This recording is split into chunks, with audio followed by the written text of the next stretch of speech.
pourquoi la région Piémont s'intéresse-t-elle au développement durable et maintenant aux véhicules propres? Pourquoi d'abord une course de cartes à hydrogène? Est-ce que bientôt vous pensez investir dans des bus et des voitures à hydrogène sans émission de CO2?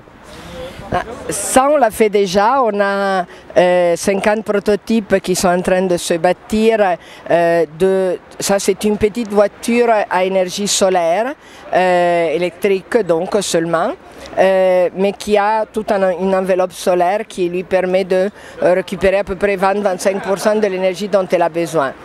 Et après, nous avons aussi un accord avec General Motors, qui, comme vous savez, est resté à Turin, pour développer des expériences sur les voitures à hydrogène, les autobus à hydrogène, etc. Mais ça, c'est dans le cadre de cette manifestation qui est finalisée à sensibiliser les Piémontais sur les énergies renouvelables.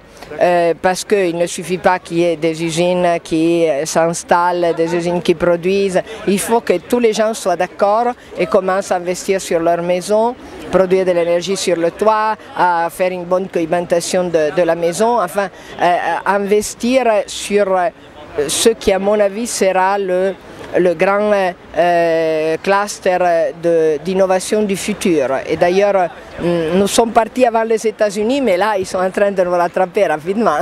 Et justement, l'Allemagne, avec la région de Berlin, a mis en place des bus de transport de passagers à hydrogène. Du coup, il y a une station à hydrogène. Ouais. Le problème de la poule et l'œuf, s'il n'y a pas de station à hydrogène, il n'y a pas de marché pour les voitures. Ouais. Est-ce que vous allez démarrer par les bus de transport et à terme faire... Oui, nous avons déjà des petites vélomoteurs et Vespa, c'est de différentes dimensions mais petits, qui sont à hydrogène, et nous avons une station d'hydrogène dans le parc scientifique. Mais l'accord, c'est avec la mairie, enfin la société du transport urbain et périurbain, d'installer un certain nombre, ils en ont déjà, mais justement ils n'ont pas la station pour l'hydrogène. Donc d'installer une station pour l'hydrogène, pour apprivoiser en hydrogène les bus et faire circuler une partie des bus, les autres ce sera à gaz méthane, donc assez propre, mais à faire circuler une partie à hydrogène aussi pour vérifier, disons, les performances de deux types de carburant.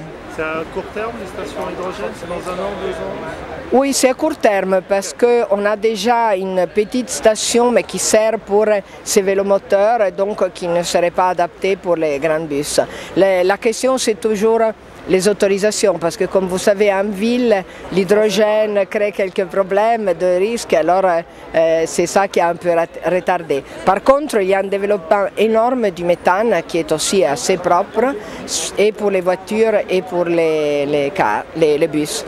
Je vous remercie madame. Merci. Merci beaucoup et j'espère vous voir à Paris. Merci.